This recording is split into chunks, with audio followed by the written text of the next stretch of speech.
Withdrawing money from your Yahoo Mail account after an account review can be straightforward if you follow the right steps. Here is a simple guide to help you through the process. Step 1. Log into your Yahoo Mail account. Start by opening your web browser and navigating to the Yahoo Mail login page. Enter your email address and password to access your account.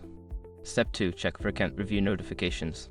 Once logged in, look for any notifications regarding your account review. These may appear as alerts or messages in your inbox.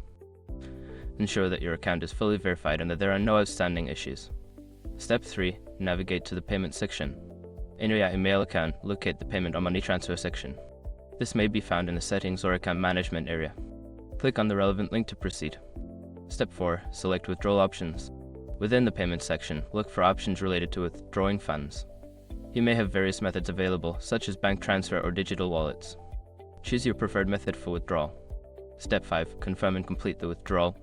Follow the prompts to enter the necessary details for your withdrawal, such as the amount and payment method. Review all information for accuracy, then confirm the transaction to complete the withdrawal process.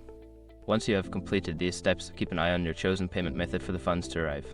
If you encounter any issues, consider reaching out to Yahoo support for assistance.